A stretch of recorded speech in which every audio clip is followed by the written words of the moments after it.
Hello friends, welcome to Bharati's kitchen. ఈ రోజు వీడియోలో చాలా టేస్టీగా ఉండే మ్యాంగో కేక్ని ఎలా ప్రిపేర్ చేసుకోవాలో చూపించబోతున్నాను. అది కూడా అన్ని ఇంట్లో ఉన్న ఇంగ్రీడియంట్స్తోనే. ఈ కేక్ ప్రిపేర్ చేయడానికి మైదా కానీ, ఎగ్ కానీ, ఓవెన్ కానీ, అలానే గోధుమ పిండి కూడా అవసరం లేకుండానే చాలా సింపుల్గా, చాలా సాఫ్ట్గా ఉండే మ్యాంగో కేక్ని ఇంట్లోనే ప్రిపేర్ చేసేసుకోవచ్చు. వంట రాని వాళ్ళు, అలానే ఫస్ట్ టైం కేక్ ప్రిపేర్ చేసే వాళ్ళు కూడా చాలా సింపుల్గా ప్రిపేర్ చేసుకోవచ్చు. నేను చూపించిన విధంగా ఈ కేక్ని మీరు ప్రిపేర్ చేసి చూడండి. చాలా సాఫ్ట్గా ఉంటుంది, అంతే టేస్టీగా కూడా ఉంటుంది. వంట రాని వాళ్ళు కూడా చాలా ఈజీగా ప్రిపేర్ చేసుకోవచ్చు. ఒకసారి ఈ కేక్ని మీరు ప్రిపేర్ చేసి చూడండి, మీరే అంటారు చాలా బాగా వచ్చిందని, చాలా టేస్టీగా ఉంది అని. మ్యాంగోస్ ఇష్టపడే వాళ్ళకి ఈ కేక్ చాలా చాలా బాగా నచ్చుతుంది. పిల్లలు మ్యాంగోస్ తినట్లేదు అనుకోండి, ఇలా ఒకసారి వాళ్ళకి చేసి పెట్టండి, చాలా ఇష్టంగా తింటారు. ఇందులో మ్యాంగో వేస్తారని కూడా తెలియదు. ఇంత సాఫ్ట్గా ఫ్లఫీగా ఉండే కేక్ని ఇంట్లో ఎలా ప్రిపేర్ చేసుకోవాలో ఇప్పుడు చూపిస్తాను. లేట్ చేయకుండా రెసిపీని స్టార్ట్ చేసేద్దాము. ఫస్ట్ ఈ రెసిపీ కోసం మామిడికాయని తీసుకోవాలి. ఇలా పెద్ద సైజ్ అయితే ఒకటి సరిపోతుంది, లేదు చిన్నగా ఉన్న మామిడికాయలు అంటే 2 మామిడి పళ్ళు తీసుకోవాల్సి ఉంటుంది. మామిడికాయ తీసుకున్న తర్వాత బాగా వాష్ చేసుకుని పైన లేయర్ని తీసేసుకోవాలి. పీలర్తో ఇలా మామిడికాయ పైన స్కిన్ని తీసేసుకున్న తర్వాత ఈ మామిడికాయని ముక్కల కింద కట్ చేసుకుని పక్కన పెట్టుకోవాలి. నెక్స్ట్ ఒక మిక్సీ జార్లో 1.5 కప్ వరకు సూజీని తీసుకోవాలి. మనం ఉప్మా చేసుకుంటాం కదా, ఉప్మా రవ్వని 1.5 కప్ వరకు తీసుకోవాలి. నెక్స్ట్ 1/2 కప్ వరకు పంచదారని కూడా వేసుకోవాలి. ఈ 2 ఇంగ్రీడియంట్స్ వేసుకున్న తర్వాత మెత్తగా పౌడర్లు అయ్యేంత వరకు గ్రైండ్ చేసుకోవాల్సి ఉంటుంది.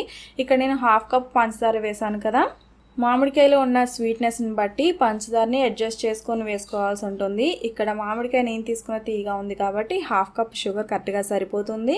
మామిడికాయ అంత తీయగా లేకపోతే ఇంకొక 1/4 కప్ వరకు షుగర్ని యాడ్ చేసుకోవాల్సి ఉంటుంది. ఇలా మెత్తగా పౌడర్లు అయ్యేంత వరకు కూడా గ్రైండ్ చేసుకోవాల్సి ఉంటుంది. కొద్దిగా బరక ఉన్నా కూడా పర్వాలేదు. నెక్స్ట్ ఇందులోనే 1/2 కప్ వరకు ఆయిల్ని కూడా వేసుకోవాలి. ఫ్లేవర్లెస్ ఆయిల్ని యూజ్ చేసుకోవాల్సి ఉంటుంది. నెక్స్ట్ ఇందులోనే ఆల్రెడీ మనం కట్ చేసి పెట్టుకున్న మ్యాంగోని వేసుకోవాలి. ఇక్కడ మ్యాంగో పీసెస్ని నేను 1.5 కప్ వరకు వేసుకుంటున్నాను. నెక్స్ట్ ఇందులోనే 1 కప్ వరకు కాచి చల్లార్చిన పాలను మాత్రమే వేసుకోవాలి. ఇంగ్రీడియంట్స్ అన్ని ఇలా వేసుకున్న తర్వాత మళ్ళీ ఒకసారి గ్రైండ్ చేసుకోవాల్సి ఉంటుంది. ఇలా మెత్తగా ప్యూరీలా గ్రైండ్ చేసుకున్న తర్వాత ఒక బౌల్లోకి ట్రాన్స్ఫర్ చేసుకోవాలి. నెక్స్ట్ ఇందులో 3 టేబుల్ స్పూన్స్ వరకు మిల్క్ పౌడర్ని వేసుకోవాల్సి ఉంటుంది. మిల్క్ పౌడర్ని మిక్సీ జార్లోనే వేసేసుకోవచ్చు, బట్ నేను మిక్సీ జార్లో వేయడం మర్చిపోయాను, అందుకే ఈ టైంలో వేస్తున్నాను. మిల్క్ పౌడర్ వేసినట్లయితే టేస్ట్ కానీ టెక్స్చర్ కానీ చాలా చాలా బాగుంటుంది. మీ దగ్గర మిల్క్ పౌడర్ లేనట్లయితే కండెన్స్డ్ మిల్క్ కూడా యూజ్ చేసుకోవచ్చు. మిల్క్ పౌడర్ వేసుకున్న తర్వాత బాగా కలిసేంత వరకు బాగా మిక్స్ చేసుకున్న తర్వాత మూత పెట్టి కనీసం 1/2 అవర్ పాటు పక్కన పెట్టుకోవాలి. ఎందుకంటే మనం రవ్వని యూజ్ చేస్తున్నాం కాబట్టి రవ్వని నానబెట్టుకోవాల్సి ఉంటుంది. నెక్స్ట్ 1/2 అవర్ తర్వాత 2 టీ స్పూన్స్ వరకు బేకింగ్ పౌడర్ని వేసుకోవాలి. నెక్స్ట్ అలానే 1/2 టీ స్పూన్ వరకు బేకింగ్ సోడాని కూడా వేసుకోవాలి. అంటే వంట సోడా ఉంటుంది కదా, వంట సోడాని 1/2 టీ స్పూన్ వరకు వేసుకుని వెనీలా ఎసెన్స్ని 1/2 టీ స్పూన్ కూడా వేసుకుని ఇంగ్రీడియంట్స్ అన్ని బాగా మిక్స్ అయ్యేంత వరకు బాగా మిక్స్ చేసుకోవాల్సి ఉంటుంది. బ్యాటర్ కన్సిస్టెన్సీ ఇలా ఉండాలి. ఇంతకన్నా థిక్గా ఉన్నట్లయితే కొంచెం పచ్చి పాలను కానీ, లేదంటే కాచి చల్లారబెట్టుకున్న పాలను కానీ వేసుకుని కన్సిస్టెన్సీని అడ్జస్ట్ చేసుకోవచ్చు. కన్సిస్టెన్సీ ఇలా లూజ్గా ఉంటేనే కేక్ చాలా సాఫ్ట్గా వస్తుంది. సో మనకి బ్యాటర్ ప్రిపేర్ అయిపోయింది కదా, ఈ బ్యాటర్ని ఆల్రెడీ గ్రీస్ చేసి పెట్టుకున్న 7 ఇంచ్ కేక్ టిన్లో వేసుకోవాలి. బ్యాటర్ వేసుకున్న తర్వాత 2 to 3 టైమ్స్ వరకు ఇలా ట్యాప్ చేసుకుని ఓవెన్ ఉంటే ఓవెన్లో 180 డిగ్రీస్లో కనీసం 40 నుంచి 50 మినిట్స్ పాటు బేక్ చేసుకోవాల్సి ఉంటుంది. ఇక్కడ నేను ఓవెన్లో కాకుండా ఈ కేక్ని కుక్కర్లో బేక్ చేస్తున్నాను. కుక్కర్లో కింద మీరు సాల్ట్ కావాలంటే వేసుకోవచ్చు. 1/2 ఇంచ్ మందంలో సాల్ట్ వేసుకుని దానిపైన స్టాండ్ ఉంచి స్టాండ్ పైన కేక్ టిన్ని ప్లేస్ చేసుకోవాల్సి ఉంటుంది. సాల్ట్ అనేది కంప్లీట్గా ఆప్షనల్ అండి, కావాలంటే వేసుకోండి, లేదంటే స్కిప్ చేసేయచ్చు.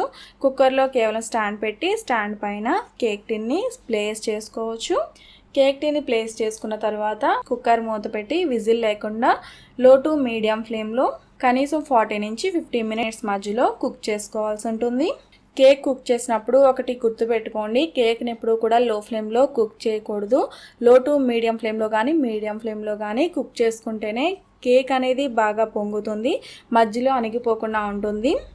సో 45 మినిట్స్ తర్వాత టూత్పిక్ని ఇలా గుచ్చి చూడండి. టూత్పిక్ క్లియర్గా వచ్చినట్లయితే కేక్ మనకి కుక్ అయిపోయినట్లే. కేక్ కుక్ అయిపోయిన తర్వాత వెంటనే కుక్కర్లోంచి తీసి బయట పెట్టుకోవాలి. ఈ కేక్ చల్లారేంత వరకు కూడా పక్కన పెట్టుకోవాల్సి ఉంటుంది. కేక్ పూర్తిగా చల్లారిన తర్వాత మాత్రమే డీమోల్డ్ చేసుకోవాలి. సో అంతే, ఇలా చాలా సింపుల్గా అన్ని ఇంట్లో ఉన్న ఇంగ్రీడియంట్స్తోనే ఎవరైనా కూడా ఈజీగా ఈ మ్యాంగో సూజీ కేక్ని చాలా సింపుల్గా ప్రిపేర్ చేసుకోవచ్చు. అది కూడా ఓవెన్ కానీ మైదా కానీ ఎగ్ కానీ అలానే గోధుమ పిండి కానీ లేకుండానే. ఈ కేక్ మీకు ఫెయిల్ అయ్యే ఛాన్సే లేదండి. చాలా పర్ఫెక్ట్గా వస్తుంది. వంట రాని వాళ్ళు కూడా చాలా ఈజీగా ప్రిపేర్ చేసుకోవచ్చు. ఫస్ట్ టైం కేక్ ప్రిపేర్ చేసే వాళ్ళకి కూడా చాలా పర్ఫెక్ట్గా వస్తుంది. ఇలా నేను చూపించిన విధంగా మీరు ప్రిపేర్ చేసినట్లయితే. ఈ రెసిపీ మీకు నచ్చినట్లయితే తప్పకుండా లైక్ చేసి మీ ఫ్రెండ్స్ అండ్ ఫ్యామిలీస్ కూడా షేర్ చేయండి. మరిన్ని మంచి రెసిపీస్ కోసం నా ఛానల్ సబ్స్క్రైబ్ చేయండి. అలాగే తర్వాత వచ్చే బెల్ ఐకాన్ కూడా క్లిక్ చేయండి. Thanks for watching.